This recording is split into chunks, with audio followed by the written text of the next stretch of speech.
C'est Patrick. C'est mon nom. Bernard de Montréal a déjà dit « Il n'y a rien de pire que du bon monde ».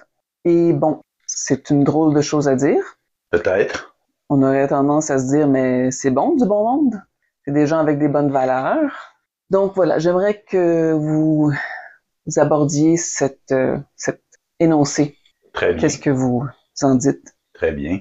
Donc, qu'est-ce que du bon monde pour commencer? Ce sont, comme vous dites, des gens qui ont des bonnes valeurs spirituelles, des bonnes valeurs morales. Donc, des valeurs qui font l'affaire, si on veut, des pouvoirs. Mais les pouvoirs veulent contrôler l'humain. Donc, si on dit, par exemple, la religion dit « Soyez généreux et partagez ce que vous avez avec les autres ». À ce moment-là, c'est un commandement, si on veut, qui se veut gentil, mais qui prête flanc à l'abus. OK. Donc, une personne qui partage avec les autres ce qu'elle a, elle va, par exemple, prendre son chèque de paye, payer son loyer, et ensuite, elle s'achète de l'épicerie, elle fait des beaux petits plats, elle l'emporte à tous les voisins. Par exemple. Bon, évidemment, aujourd'hui, on ne voit pas ça énormément, mais il y a un temps, ça se faisait dans les années 1950, par exemple, les gens pouvaient faire ceci. Dans certains milieux, dans certains quartiers, les gens pouvaient faire ceci. Et ce que les gens se sont rendus compte assez rapidement, c'est que c'était tout le temps les mêmes un ou deux qui faisaient ceci, et les autres étaient toujours en réception. « Ah, merci. Ah, que vous êtes donc gentil. » Donc, pour un compliment, on recevait des victuailles pour la famille, presque, ou pour un repas. Donc, par exemple, un gros pâté pour nourrir toute la famille de 5 pour le souper venait gratuitement à leur porte. Et ils étaient reconnaissants, sincèrement reconnaissants. Mais dans leur inconscience, ce qu'ils faisaient, c'est qu'ils prenaient avantage. OK. Donc, pour chaque producteur, il y a toujours 1 ou 2 ou 3 communistes. Pour chaque producteur. Oui, pour chaque personne voulant produire et offrir et contribuer à la société, il y a toujours quelques communistes qui disent « mais partageons ce que eux offrent. Moi, je n'ai rien, vous savez. » Donc, on n'a toujours rien quand on est communiste. OK. Parce qu'on ne fait rien, on ne fait que restiller sur les efforts des autres. Ouais, OK.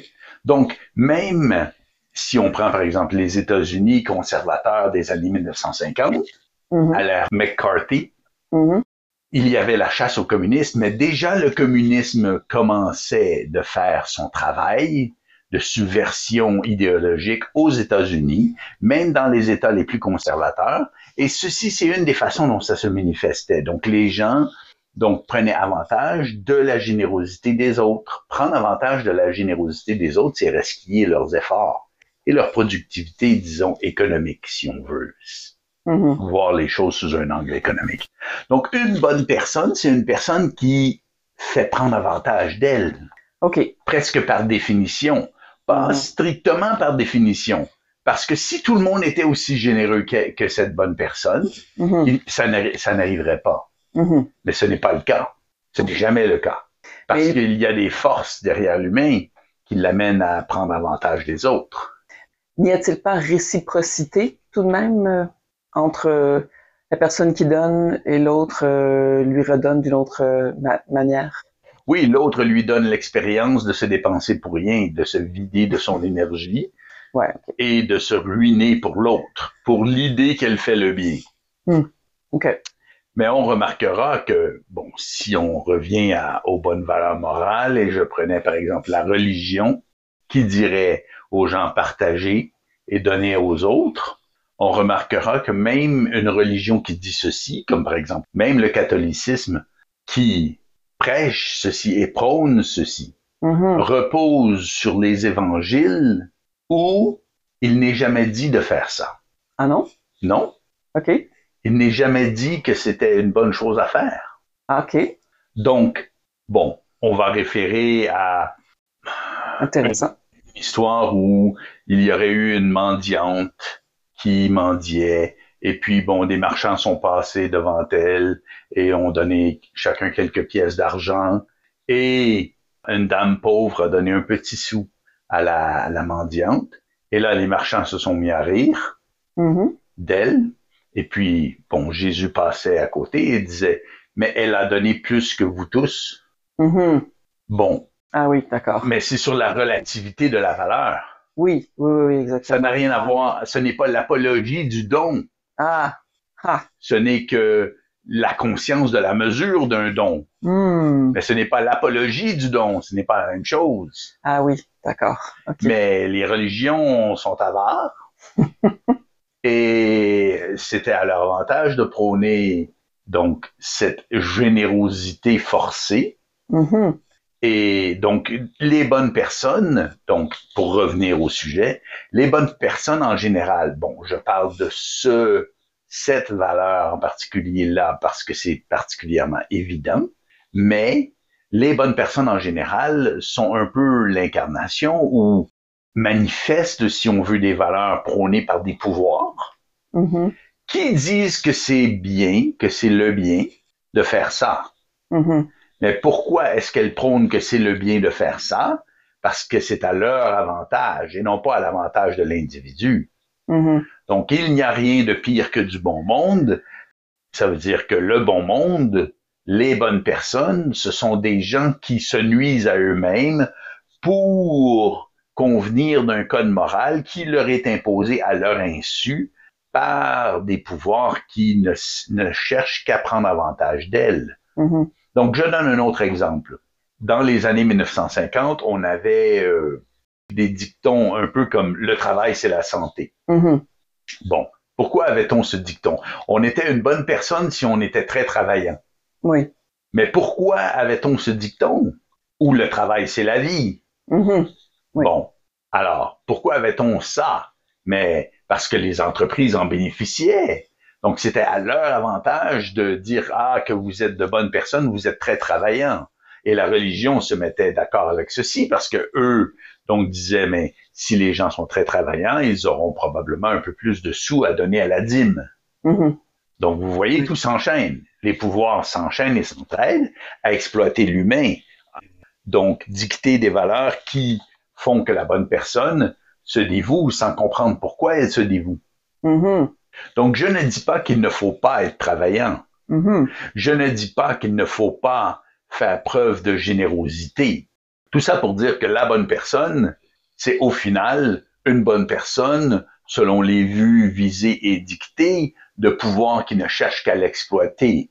Donc, au final, une bonne personne, c'est un esclave heureux.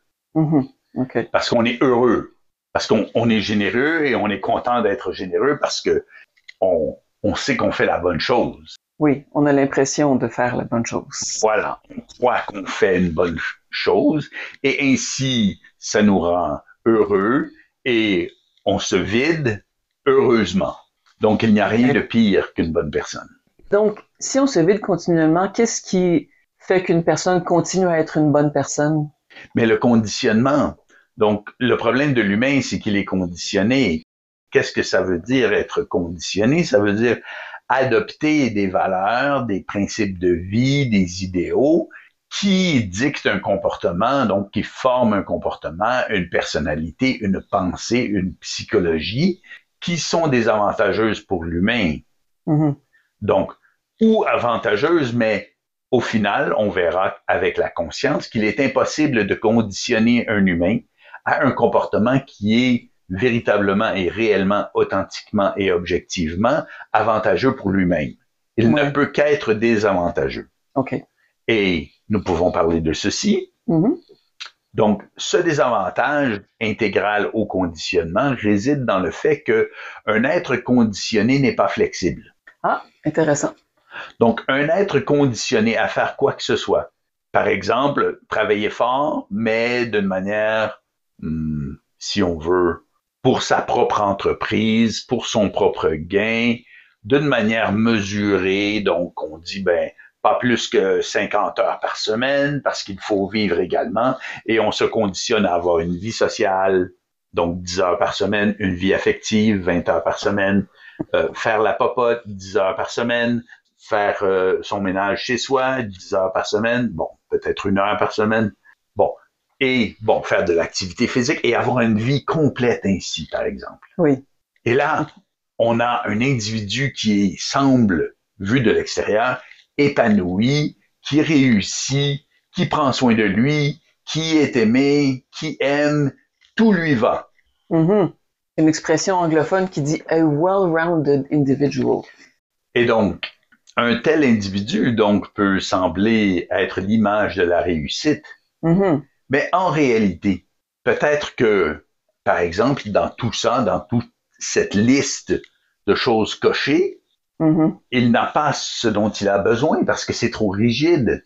Donc peut-être un mois, il devrait, je sais pas moi, apprendre à faire de la plongée sous-marine. Mm-hmm. Ça serait bon pour lui parce que ça lui ferait voir quelque chose de différent.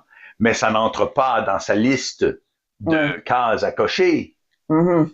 Ou s'il devait, je sais pas moi, apprendre une autre série de compétences qui ne sont pas, disons, dans le cercle de ses affaires personnelles, de son entreprise individuelle, par exemple. Mm-hmm. Donc là, il sera coupé de ceci. Il ne pourra pas considérer même l'idée d'aller vers là parce qu'il est trop conditionné. Donc un être qui est conditionné comme ceci ne peut jamais avoir la vie que son identité objective et réelle lui donnerait. Mm-hmm. Au mieux, il peut l'avoir 2 semaines. OK.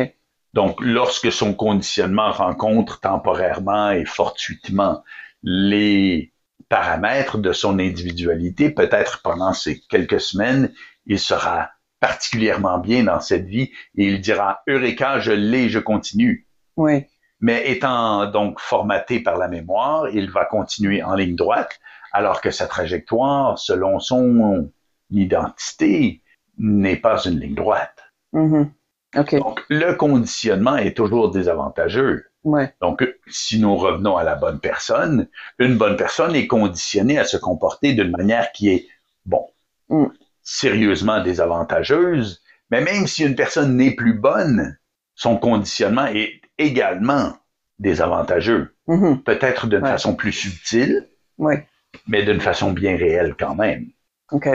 Et donc, puisque nous parlons des bonnes personnes, ou du bon monde, comme le disait Bernard de Montréal, être une bonne personne, bon, vous parliez de générosité tout à l'heure, mais c'est aussi une personne qui est amenée à intervenir dans la vie des autres, d'une certaine manière. Donc, à sortir de sa propre vie, parce que être une bonne personne, ça veut souvent dire, bon, des fois donner des comme vous dites, des petits plats, mais aussi souvent aller aider, entre guillemets, les autres, donner de l'aide à un et l'autre, et bon, on n'en finit plus. Oui. Ou vouloir intervenir soit de manière individuelle avec des amis ou de la famille, ou plus de manière plus large en société. Soit dit en passant, si vous appréciez cet entretien, on vous invite à vous abonner à notre chaîne, à cliquer sur « J'aime ce contenu » ou encore à partager nos vidéos. Ça nous aide énormément. Cliquez sur la petite clochette pour être avisé de nos nouvelles publications. Merci et de retour à l'entretien. Je vais par exemple former un groupe pour améliorer l'environnement ou sauver tel groupe de personnes. Bon. Nourrir les enfants qui meurent de faim dans un pays ou une communauté. Voilà. Bon. C'est ça. Et ça, il y en a. Oui. Ça n'en finit plus. Donc, ça aussi, c'est un résultat de cette idée d'être du bon monde. Oui, définitivement, parce que la générosité, c'est mettre un effort à partir de soi-même dans ce que l'on perçoit être la vie de l'autre. Okay. Mais la vie de l'autre n'est pas ce que l'on perçoit de la vie de l'autre, sauf dans le cas où nous avons une conscience cosmique objective. Et si on a une conscience objective et cosmique, ce qu'on aperçoit de la vie de l'autre, c'est qu'elle lui appartient intégralement. Oui. Okay. Et à ce moment-là, l'idée de l'aider est quelque peu différente. Donc, on peut peut-être au mieux lui parler un instant de façon à l'aiguiller vers un parcours moins souffrant de sa propre trajectoire. Comme par exemple un être qui choisit de vivre la pauvreté, l'amener à considérer que son vœu ou sa vie de pauvreté n'est pas obligé de signifier une santé dévastée. Donc, il peut peut-être faire quelques changements, quelques ajustements. Donc, as-tu songé à, je sais pas, te nourrir ainsi? Mhm. Donc, au lieu de quêter à côté du McDonald's pour se nourrir au McDonald's, ben peut-être aller quêter près du Première Moisson pour manger du Première Moisson. Oui, Première Moisson qui est une chaîne De pain de de sandwich québécoise. québécoise. Oui, mais Mhm. bon, Oui. c'est un exemple. Oui, oui, oui. Je ne fais pas de la publicité pour Première Moisson. Mais donc, parce que cette idée d'être du bon monde est très, très, très présente, par exemple, dans les gens qui ont été élevés dans la chrétienté. Par exemple, je ne dis pas que c'est uniquement le cas, parce que aussi dans le bouddhisme, il y a quelque chose qui ressemble un peu aux 10 commandements, si on veut, qui s'appelle les 14 rappels, entre autres. Et donc, c'est très présent. Et donc, je comprends ce que vous dites, ça conditionne, ça amène de l'inflexibilité, entre autres désavantages chez l'être. Mais à ce moment-là, qu'en est-il de la compassion? Oui, la compassion, donc c'est un peu la correspondance bouddhiste de la bonté chrétienne, si on veut, donc chez le bouddhisme. Et je crois que nous avons déjà abordé la compassion lors d'un entretien, mais Lors d'un live, peut-être. donc la compassion repose sur l'idée que l'on sait la teneur de l'expérience de l'autre individu. Ah oui. Donc, un individu, ses deux enfants sont morts dans un écrasement d'autobus. Je sais pas, l'autobus est tombé dans un ravin. Bon. Et ses deux enfants sont morts. Il vit un deuil et il est désespéré. Donc, sa vie est dévastée. Et là, un bouddhiste pourrait dire, mais nous avons de la compassion. Un peu comme nous souffrons avec lui, ou nous l'accompagnons dans cette souffrance, dans ce deuil et dans cette tristesse. Mm-hmm. Bon. Mais ce que l'on ne sait pas ou ne saisit pas ou qui n'est pas compris dans cette vision, c'est que cet individu vit cette expérience pour son propre plan incarnatoire et que nous, notre psychisme, interprète ce qu'il vit selon les paramètres de notre psychisme. Mm-hmm. Bon. Ouais. Nous vivons dans un monde où les psychismes sont de plus en plus paramétrés de la même façon à cause de la mondialisation des valeurs et des médias. Mais il y a quand même des différences entre un individu et un autre. Un peut être colérique et ambitieux et l'autre peut être timide et paresseux, par exemple, pour ne nommer que deux paramètres chacun. Bon. Et donc, cet être qui vit cette épreuve, mais chaque individu vit les épreuves qui sont à la hauteur de ses ressources, donc des ressources dont il dispose selon son plan incarnatoire, pour progresser selon son involution ou son évolution. Mm-hmm. Donc, ce que la conscience dit en regardant un tel événement, c'est « Ah, mais cet être doit être solide et puissant pour se donner une expérience de telle sorte. » Okay. Et on le salue chapeau bas.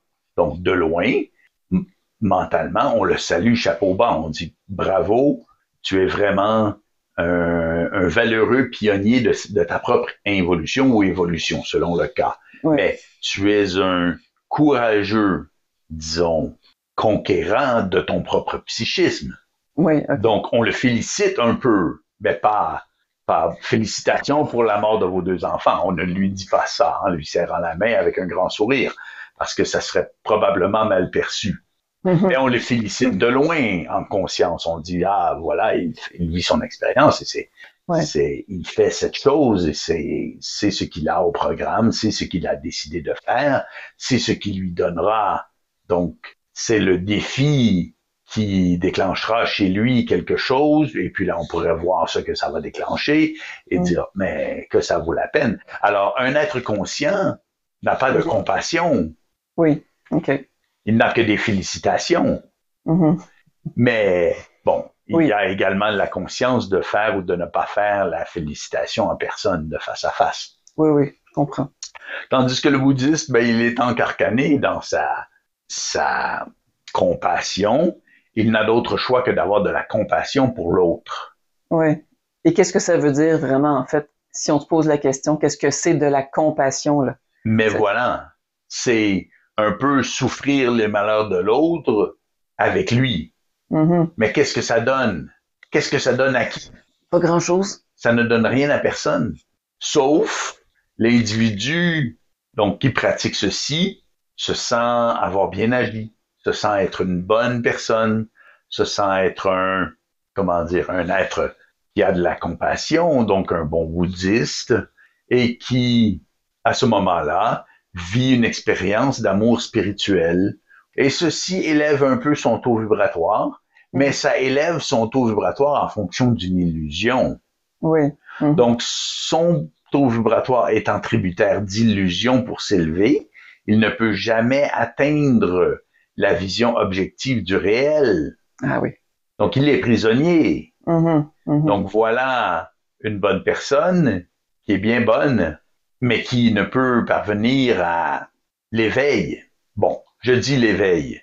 C'est un mauvais usage du terme parce qu'un bouddhiste peut connaître l'éveil, mais c'est un éveil spirituel, c'est-à-dire que c'est une illumination du psychisme qui demeure tributaire d'illusions spirituelles.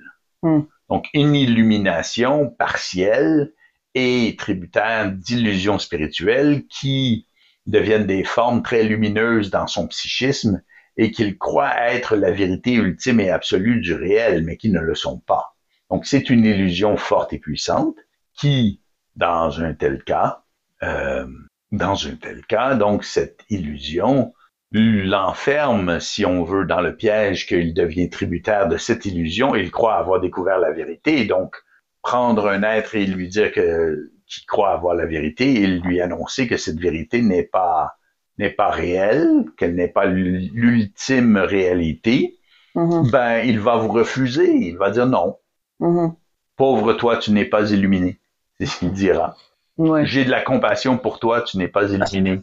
Aussi, autre question par rapport à cette compassion, quand on intervient, disons qu'on est appelé justement à faire démonstration de compassion, est-ce qu'on se trouve à ralentir l'évolution de l'autre personne? Ben, peut-être. Donc, ça dépend de l'interaction avec cet être, mais si, par exemple, on l'entoure et on lui donne des câlins à tous les 2 heures, ou on ne le lâche pas, on garde la main sur son épaule à longueur de journée pour l'accompagner, disons, et le supporter moralement, alors on cultive sa faiblesse. Ouais, ok. Probablement qu'il s'est donné cette épreuve pour cultiver une force, et là, les bonnes personnes l'aident à cultiver la faiblesse. Ouais, ok. On va faire ses repas pour lui, on va aller chez lui préparer le thé ou le repas, ou faire son ménage et faire sa lessive pendant qu'il est déprimé. Et il n'a pas la nécessité de se reprendre et de cultiver cette force psychique qu'il s'est donné pour mission à travers cet événement de développer. Donc, on lui nuit, oui. Okay. Donc, la réponse est oui. Okay. Très intéressant. Et un autre aspect de cette histoire d'être du bon monde qui m'interpelle, c'est en rapport avec les enfants. Entre les valeurs, entre guillemets, qu'on leur enseigne, par exemple, faut être généreux, tu dois partager tes jouets, tu dois aider les autres, etc., etc. Bon, tu ne dois pas mentir, bon. Et alors que, bon, les parents savent très bien, au fond, que ce n'est pas du tout.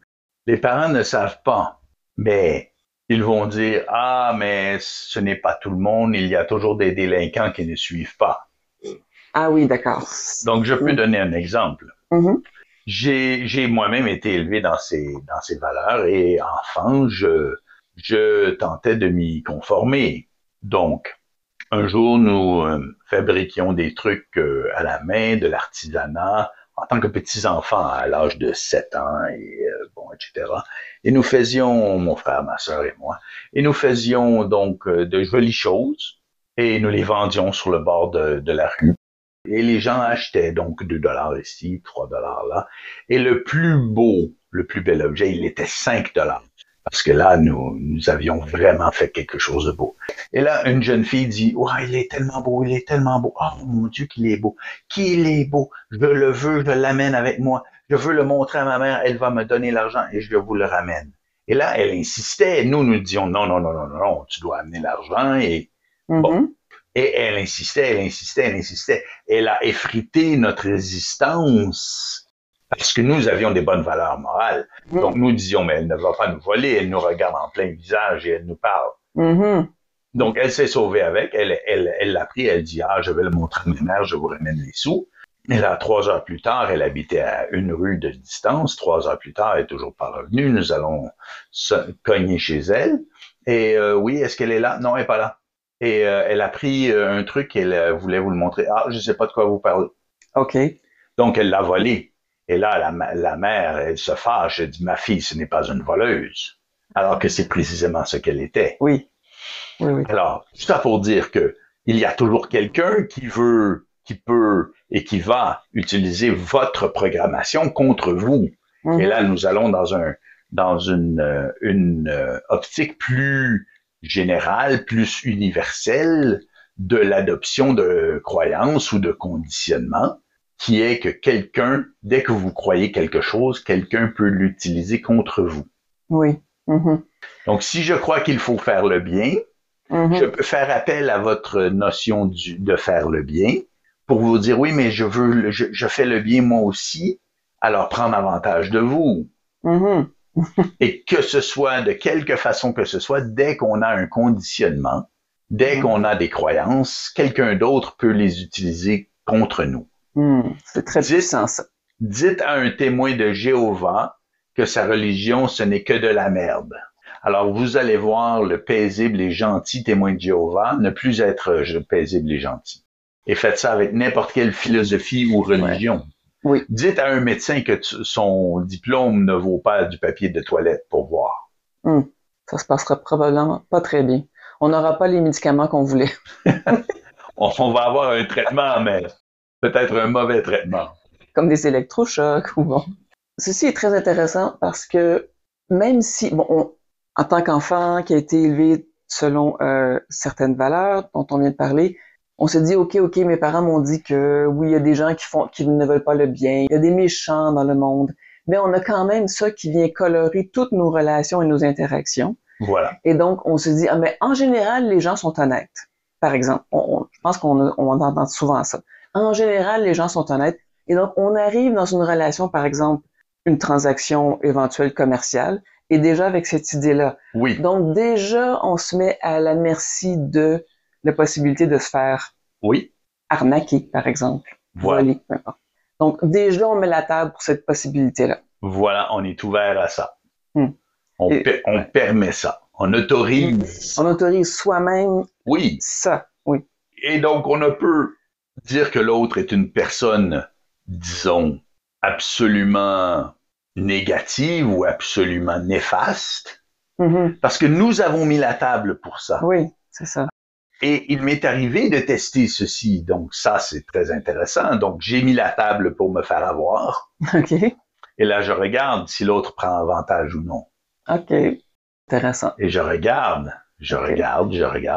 Et là, si je vois l'autre s'amener avec ses gros sabots, et là, je ferme la porte. Clac! Et là, si quelqu'un d'autre qui n'a pas ma conscience est à côté de moi et me voit claquer la porte au nez de cet intrus, parce qu'il s'agit d'un intrus, lui, il a des intentions de prendre avantage. Donc, si je mets la table et qu'il s'avance pour prendre avantage, on peut dire, oui, mais c'est toi qui as ouvert la possibilité. Oui, mais si l'autre est incliné à prendre avantage de ça, alors comment est-ce que je peux avoir des relations d'affaires avec une telle personne? Je devrais toujours perpétuellement être sur mes gardes d'un poignard dans le dos. Et ce n'est pas le type de relation que je veux entretenir avec les gens. Mais non. Donc, si je vois ceci et que ça se produit, je ferme claque la porte au nez. Et là, si quelqu'un d'autre se trouve à côté de moi, la personne peut dire, mais qu'est-ce que tu fais? C'est impoli. Oui. Donc, oui, c'est impoli, mais mieux vaut une impolitesse que de se faire arnaquer pour une fortune, hein? Ce n'est pas très poli, ça non plus. Ça, c'est très impoli, oui. Merci pour cet éclairage, c'est Patrick. Comme toujours, ça me fait plaisir. À la prochaine. Nous espérons que vous avez apprécié cet entretien entre C. Patrick et DJ Solar. Visitez notre site web à révolutiondesprit.com pour en savoir plus sur notre outil Science, la révolution de l'esprit et pour découvrir d'autres entretiens audio disponibles seulement dans notre boutique en ligne. Pour tout autre renseignement, consultez les liens se trouvant dans la description sous la vidéo. Merci.